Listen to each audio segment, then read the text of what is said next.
Hallelujah. एक supreme court है और उसका जज परमेश्वर है, और वो जज जो है बैठेगा, और बैठने के बाद वो जज एक एक बात का न्याय करेगा। इसलिए बाइबल में साफ साफ लिखा हुआ है, मेरे प्रियो, आप और मैं किन किन बातों से होकर हम लोग गुजरने वाले हैं, क्या आपको मालूम है? परमेश्वर क्या क्या का जज करेगा, क्या क्या आपके जीवन में से घटित होने वाला है, क्या क्या परमेश्वर गवाहों को बुलाएगा, मैं आपको इस वचन के द्वारा बताने के लिए जा रहा हूं। हालेलुया।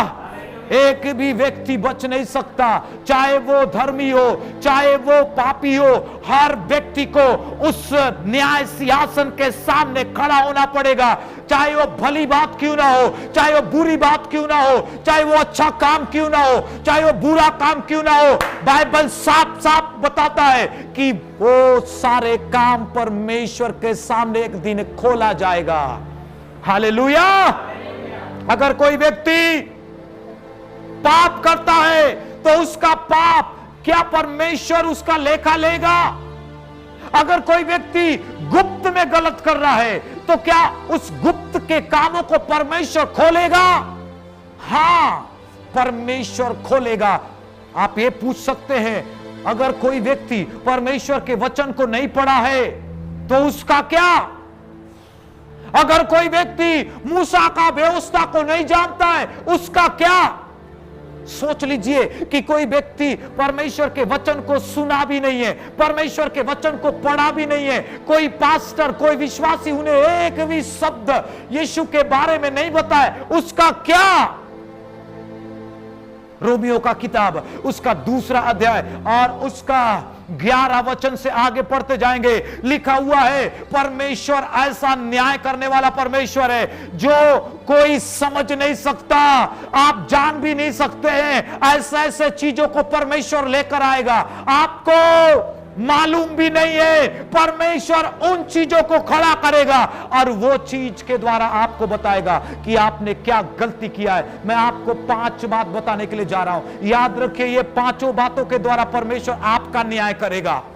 आप जहां भी हैं, आप जो भी हैं, आप प्रचारक हैं, आप विश्वासी हैं, आप बड़े से बड़े काम प्रभु के लिए किया है, लेकिन याद रखो ये 5 बातों से होकर आपको गुजरना पड़ेगा। रोमियो का किताब उसका 2 अध्याय और 11 वचन पढ़ के देखिए क्या लिखा है।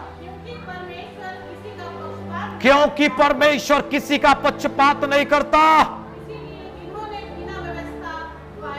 और इसीलिए जिन्होंने बिना व्यवस्था को सुने पाप किया है, और वो बिना व्यवस्था को सुने नष्ट भी होंगे। परमेश्वर आपके विवेक को एक दिन उसके विवेक का अभिलेख को खोलेगा। Praise the Lord. सोच लीजिए कि कई लोग ऐसे जंगल में जीवन व्यतीत करते हैं जिनको कोई शिक्षा मालूम नहीं है, जिनके पास कोई वचन नहीं है, जिनके पास कोई व्यक्ति प्रचार लेकर नहीं जाता, जिनको कोई यीशु के बारे में शिक्षा नहीं देता। उनके बारे में क्या लिखा है कि उनके विवेक के अनुसार उसका लेखा लिया जाएगा। Praise the Lord. हालेलुया। एक व्यक्ति को आप पूछ लीजिए झूठ बोलना पाप है कि नहीं पाप है, वो बताएगा। झूठ बोलना पाप है कि नहीं पाप है? पाप है। कौन व्यक्ति बताए आपको? चोरी करना गलत है कि नहीं है? कैसे पता आपको? जंगल में रहने वाले के पास भी जाइए, वो भी बताएंगे कि चोरी करना पाप है, झूठ बोलना पाप है। तो याद रखो वो कैसे समझते हैं कि पाप है, आपको मालूम नहीं है। ये व्यवस्था का पुस्तक तो है, लेकिन परमेश्वर जब उसे बना रहा था उनके विवेक में व्यवस्था को डाला है। वो जानते हैं क्या सही है क्या गलत है। परमेश्वर वही विवेक को, जो उन्होंने एक चीज को फर्क करना सीखा, क्या गलत है क्या सही है, उस विवेक का चित्र को परमेश्वर आपके सामने रखेगा। और इसीलिए कोई भी व्यक्ति बच नहीं सकता, चाहे वो जंगल में रहे, चाहे वो समुद्र के बीच में रहे, चाहे वो 7 समुद्र के पार क्यों न रहे, चाहे दुनिया के छोर में क्यों न रहे। अगर आप मनुष्य हो, इस धरती को छोड़कर आसमान में भी जाकर, आप ग्रह में भी जाकर घर बना के रखिए, आपके लिए भी एक ही व्यवस्था है। आपका विवेक एक दिन बताएगा कि आपने कितना गलती किया है। समझ रहे कि नहीं समझ रहे? इसलिए बाइबल में साफ साफ लिखा हुआ है, परमेश्वर आपके विवेक के अनुसार आपसे एक दिन न्याय करेगा, आपसे बातें करेगा। आपका पाप छिप नहीं सकता, आपका गलती भूला नहीं जा सकता। आपका जीवन में आप ऐसे सोचते होंगे कि मैं बच जाऊंगा, बचने का कोई संभावना नहीं है। परमेश्वर ऐसे गवाहों को खड़ा करेगा, और वो गवाह और वो सबूत कोई दूसरा नहीं, आप ही के अंदर रहने वाला विवेक है, जो बताएगा आप कितना गलत किए हैं। Praise the Lord, hallelujah. दूसरा, लूका रचित सुसमाचार 16 का 25 में लिखा हुआ है, क्या लिखा? परंतु अब्राहम ने कहा, हे पुत्र, स्मरण कर तूने अपने जीवन में अच्छी वस्तुएं इस्तेमाल किया है। बस धनवान को स्मरण दिलाया जा रहा है भूतकाल का जो उसने किया है। सेम मेथड विश्वासी के साथ भी होगा। एक दिन आपको स्मरण दिलाया जाएगा। बाइबल में साफ साफ लिखा हुआ है, वो धनवान को कहा गया कि तूने अपने लाइफ में अच्छे वस्तु इस्तेमाल किया, तू ठाठ से रहा, किसी का भय नहीं माना, तू एक गरीब को दया तक नहीं किया, तेरे अंदर परमेश्वर के लिए कोई भय नहीं था, तू उस व्यवस्था को नहीं मान पाया। व्यवस्था को मानता तो उस लाजर गरीब को तू दया करता, उसको अपने डेवरी पर जो है कुत्तों को नहीं छोड़ता, और उनको इतना नीचा करके तुच्छ करके नहीं समझता। तू उसका व्यवस्था को भी तूने माना नहीं, और इसलिए बाइबल में लिखा हुआ है, इसलिए एक दिन तू सुख भोगा है, और इसलिए तू आज कहां पर है? नरक में है। अगर आज भी आप भय नहीं मानते, अगर आज भी प्रभु के पीछे आप नहीं चलते, आज भी अपना जीवन में आप भोग विलास को लेकर, सुख सुविधाओं को लेकर अपना लाइफ में आप मौज करते हैं, तो याद रखो बाइबल में लिखा हुआ है, आज आप मौज करेंगे, वो सारे चीज एक दिन चित्र बनकर परमेश्वर आपके सामने दिखाएगा। आपको याद कराया जाएगा कि आपने क्या गलती किया है, आपको याद कराया जाएगा कि आपने किस बात को ठुकराया है, आपको याद कराया जाएगा कि आपने किन किन लोगों को नजरअंदाज किया है, आपको याद कराया जाएगा कि आपके पास्टर, आपके लीडर के बातों को आपने माना नहीं।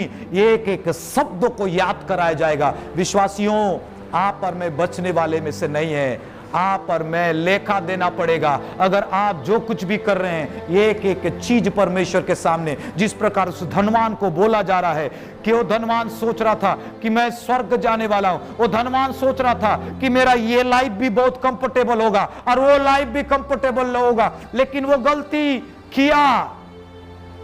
उसको मालूम नहीं था कि मैं नरक चला जाऊंगा, और इसलिए वो तड़प रहा है। उसमें न कोई व्यक्ति वहां से आ सकता है, न जा सकता है। वो व्यक्ति के लिए कोई उद्धार का टाइम नहीं। लोग केवल याद कर सकते हैं, अपने सुखों को याद कर सकते हैं, अपना लाइफ को याद कर सकते हैं, लेकिन वो उद्धार नहीं पा सकते। उद्धार पाने का समय खत्म हो गया है, बचाया जाने का समय खत्म हो गया है। बाइबल में वो धनवान बोलता है कि मेरे और 5 भाई हैं, एक काम करना, लाजर को भेज ताकि उसे बताए, ताकि वो भी अपने मन को फिराए। आपको मालूम है, अब वहां से कोई व्यक्ति वहां पर जा नहीं सकता। अब टाइम खत्म हो गया है। लोग अपने परिवार को याद कर सकते हैं उस जगह पे, लेकिन बचाने का कोई संभावना नहीं है। बेटा याद कर सकता है अपना बाप को और बोल सकता है कि उसे कोई बचाओ, इस जगह पे नहीं आए, लेकिन टाइम ऑफ है। समझ रहे हैं कि नहीं समझ रहे हैं? अगर आपके फैमिली में कोई ऐसे हैं जो उद्धार नहीं पाए हैं, आपके फैमिली में ऐसे हैं जो आज मौज कर रहे हैं, उनको डर भय कुछ भी नहीं है, एक ही बार मरना है और एक ही बार न्याय का होना है, उसके बाद कोई व्यक्ति वहां से वापस नहीं आ सकता। मरने के बाद कोई व्यक्ति दोबारा जन्म नहीं ले सकता, मरने के बाद कोई व्यक्ति वापस नहीं आ सकता, मरने के बाद कोई भी व्यक्ति दोबारा इस धरती पर नहीं आएगा, उसको न्याय सिंहासन के सामने खड़ा होगा। चाहे वो धर्मी रहे वो भी खड़ा होगा, चाहे वो पापी रहे वो भी खड़ा होगा। लेकिन पापियों का हाल बुरा हाल होगा, लेकिन धर्मियां हंसते रहेंगे। धर्मी हालेलुया, उनके ऊपर दया किया जाएगा, लेकिन दुष्टों पर दया नहीं किया जाएगा। मरना एक बार है और न्याय का होना है। इसलिए याद रखो, आप कैसा जीवन जी रहे हो, आप कितना परमेश्वर में भय मान रहे हो, यह बहुत महत्वपूर्ण है। एक दिन आप अपने लोगों को याद करोगे कि मेरे परिवार में 3 लोग थे और तीनों ने अपने जीवन को प्रभु को नहीं दिया है। लोग याद करेंगे। कहां पे? आप केवल याद कर सकते हो, याद कर करके तड़प सकते हो, याद कर करके आप दुखित हो सकते हो, याद कर करके कोस सकते हो अपने आप को, याद कर करके आप जो है अपने आप को मजबूर कर सकते हो। लेकिन नो चांस वहां से आने के लिए। वो एक ऐसा स्थान है जो कोई वहां से आ नहीं सकता। मौका है आपके हाथ में। अगर आपने 50 साल खत्म किया तो शायद 20-30 साल बाकी है। अगर आपने 60 साल खत्म किया तो शायद आपके पास 20-30 साल और बाकी है। वो भी बुढ़ापे में जीवन बीतेगा, उसमें कोई शक्ति नहीं है, उसमें कोई तरक्की नहीं है। आप और मैं उसी न्याय के तरफ बढ़ते जा रहे हैं। आपका एक एक कदम न्याय के ओर जा रहा है। इसलिए याद रखो, आपका यादगार का अभिलेख वहां पर खोला जाएगा और वहां बताया जाएगा कि तूने क्या क्या किया है। चाहे गुप्त में किया है वो भी बताया जाएगा, चाहे आपने लोगों के बीच में किया वो भी बताया जाएगा। और इसलिए आपको अवसर है, इस धरती पर अवसर है। वो अब्राहम बोलता है उनके पास मूसा का व्यवस्था है, उसे मानने दे। अगर उस पुस्तक को नहीं मानेंगे तो उनका भी हाल इसी व्यक्ति के समान होगा, जो आज याद तो कर सकता है, अपने लोगों को बचाना तो चाहता है, लेकिन नो चांस। अभी मौका है, यीशु को ग्रहण करो। मौका है, प्रभु यीशु को एक्सेप्ट करो। यीशु आपके लिए खून बहाया, यीशु आपके लिए अपने प्राण दिया, यीशु आपके लिए इस धरती पर आया और जिया। और बाइबल में लिखा हुआ है, जिन्होंने भी यीशु पर विश्वास किया उनके ऊपर दंड की आज्ञा नहीं। हालेलुया, वो अनंत जीवन को पाएंगे, वो अनंत जीवन की बारिश होंगे। इसलिए बाइबल में लिखा हुआ है, पाप की मजदूरी तो मृत्यु है, पर यीशु मसीह में हालेलुया उसका वरदान अनंत जीवन है। हर एक विश्वासियों के लिए, हर एक लोगों के लिए, चाहे वो क्रिश्चियन हो, चाहे वो नॉन क्रिश्चियन हो, चाहे कोई भी व्यक्ति क्यों ना हो, चाहे जंगल में रहे, चाहे पहाड़ में रहे, चाहे शहर में रहे, यीशु ही उद्धार करता है। उसे आप ग्रहण करेंगे तो आप उस दंड का स्थान पे नहीं जाएंगे, आप लाजर के समान शांति का जगह पे रह पाएंगे। इसलिए याद करो, परमेश्वर दूसरी बात आपके जीवन में आपको स्मरण दिलाएगा कि आपने क्या गलती को किया है। Praise the Lord, hallelujah, hallelujah. परमेश्वर एक एक चीज का लेखा लेगा। परमेश्वर ने मनुष्य के हृदय को, परमेश्वर ने मनुष्य के सोच को, परमेश्वर ने मनुष्य का काम को उसने रिकॉर्ड करके रखा है। और एक दिन क्या करेगा मालूम है? आपका काम को परमेश्वर दिखाएगा, परमेश्वर आपका विचार को परमेश्वर दिखाएगा। सोच लीजिए, अगर कोई ऐसा कैमरा होता, आपका हृदय का चित्र को खींचता, आपका दिमाग का चित्र को खींचता, बड़ा खतरनाक नहीं होता क्या? अगर सोच लीजिए दीपेश का हृदय का चित्र, अगर उसका वीडियो बना दें, हृदय का वीडियो बना दें, उसका माइंड का वीडियो बना दें और उसका काम का, गुप्त काम, दिखने वाला काम, सबका वीडियो बना दें और टॉकीज में लगा दें, आप लगने दोगे? लगने दोगे? टॉकीज में नहीं लगने देगा। मैं जानता हूं परमेश्वर भी, बाइबल में लिखा है परमेश्वर ने सारे चीजों को रिकॉर्ड करके रखा है। आराधना भी आप किए, वो आराधना भी रिकॉर्ड है। प्रार्थना किए, प्रार्थना भी रिकॉर्ड में है। हालेलुया। चर्च गए, चर्च भी रिकॉर्ड में है। सोचे, वो भी रिकॉर्ड में है। मन का चित्र उसमें रिकॉर्ड में है। एक दिन वो सारे चीजों को परमेश्वर आपको वीडियो दिखाएगा। समझ रहे कि नहीं समझ रहे? हालेलुया। बोलो प्रभु यीशु मसीह की, बोलो खुदा यीशु मसीह की। आप बच सकते हैं क्या? आपका गलती परमेश्वर से छिपा है। बाइबल में लिखा हुआ है मन को खोजने वाला परमेश्वर वो जानता है सबसे पहले। बाइबल में लिखा है तेरे मांगने से पहले मुझे मालूम है तुझे क्या चीज की जरूरत है। आप कदम को बढ़ाते, आपका परमेश्वर जानता है। आप सोचते हैं, आपका परमेश्वर जानता है। सोचो, अगर आप दुनिया में नहीं चाहते कि आपका मन की स्थिति खोला जाए, तो सोचो उस स्वर्ग में जाए, आपका माँ भी वहां रहेगी, आपका पापा भी वहां रहेगा, आपके पूरे परिवार रहेगा, और परिवार के सामने खोला जाएगा तो क्या भयानक होगा। अगर कोई पति पत्नी को धोखा देकर कोई स्त्री को बिठा के इधर उधर घुमा रहा है, उसका क्या हाल होने वाला है? सोच लो।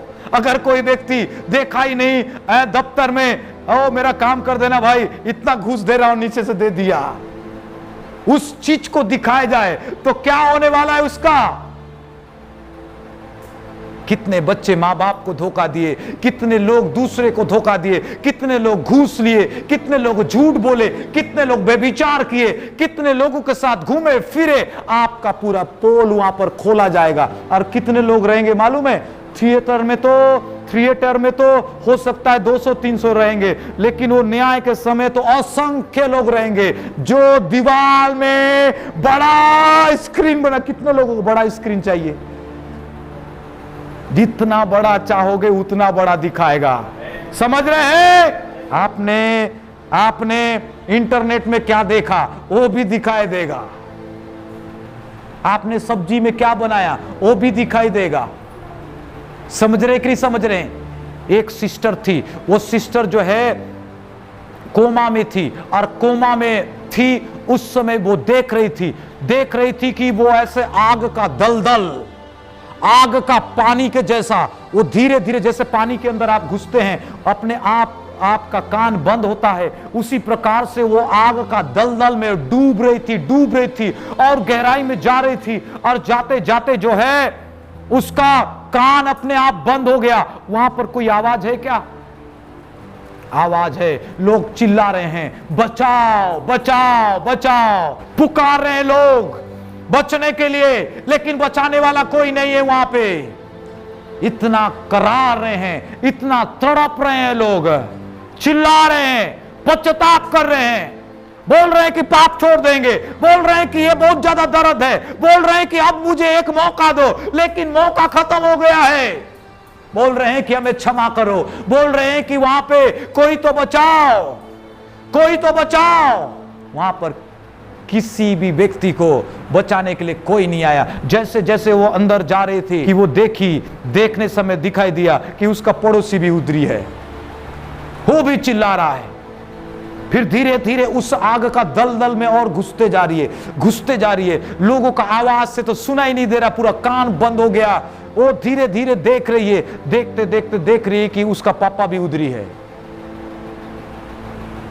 और जैसे नीचे गया, नीचे जाने के बाद तुरंत जो है किसी का हाथ आया, हाथ आते समय तुरंत उसका हाथ जो है, उसका हाथ को पकड़ लिया। पकड़ लेने के बाद तुरंत बहन जो है हॉस्पिटल में अपने आंख को खोल दी। खोल देने के बाद उसको होश में आया और बोला कि परमेश्वर मुझे एक मौका फिर दिया है कि इस धरती पर मैं अपने स्वभाव को सुधारूं, इस धरती पर मैं अपने चरित्रों को सुधारूं, इस धरती पर मैं अपने पाप से फिरूं। और उसने रोया और उस दिन अपने जीवन को प्रभु को दिया। और प्रभु को देने के बाद वो स्त्री बोली कि मैं मम्मी का बात को नहीं मानूंगी, पापा को बात का नहीं मानूंगी, मैं किसी का बात को नहीं मानूंगी, मैं आज से यीशु को ग्रहण कर रही हूं। उसका जीवन को प्रभु में दे दिया। आपको मैं बताना चाहता हूं, ऐसा ही स्थिति कई लोगों का है। अगर आप पाप का गुलाम में हैं, गलत काम में फंसे हुए हैं, गलत चीजों को देख रहे हैं, गलत चीजों का चुनाव किए हैं, गलत बात आपके अंदर है, चाहे वो काम हो, चाहे वो सोच हो, चाहे आपके जीवन में किसी भी प्रकार का हो, एक दिन वो सारे चित्र परमेश्वर के सामने खुल जाएगा। आप चाहते हो कि आपको बड़ा स्क्रीन में दिखाया जाए कि छोटा स्क्रीन में दिखाया जाए? कोई सा स्क्रीन में नहीं?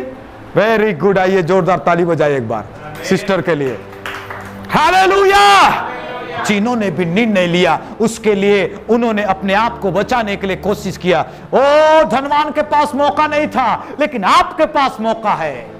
उस बहन के पास मौका था कि वो परमेश्वर ने एक दृश्य दिखाया, और वो दृश्य क्या है? वो दिखाया कि नरक कैसा होता है। उसका दिल दहल गया और उसने यीशु को ग्रहण किया। अगर इस वचन को आप सुन रहे हैं कि आपके साथ भी ऐसा होगा, यही मौका है, आप अपने जीवन को प्रभु के हाथ में दे दो। Hallelujah, praise the Lord. कितने लोग प्रार्थना कर रहे हैं अपने पड़ोसी के लिए? अगर आपका पड़ोसी नहीं बचा है, प्रेयर करो। आपका जिम्मेदारी है वचन को सुनाना, आपका जिम्मेदारी है उसके पास जाकर प्रेयर करना, आपका जिम्मेदारी है आपके घर को बचाना। अगर प्रभु को जानने के बाद भी देखते देखते उसको नरक में जाने दिया, प्रभु बोलेगा उसका नरक में जाने का जिम्मेदार तू है। याद रखो, चाहे बस में हो, चाहे चौराहे में हो, घर में हो, जहां कहीं भी हो, समय मिले लोगों को सुसमाचार सुनाओ। यीशु उन्हें क्षमा करना चाहता है, यीशु उन्हें जिंदगी देना चाहता है, यीशु उन्हें नरक से बचाना चाहता है, यीशु उन्हें स्वर्ग का राज्य देना चाहता है। इसीलिए अपने आप को ओ परमेश्वर में समर्पित करो। आमीन। पश्चाताप करो और विश्वास करो कि यीशु आपको बचाना चाहता है।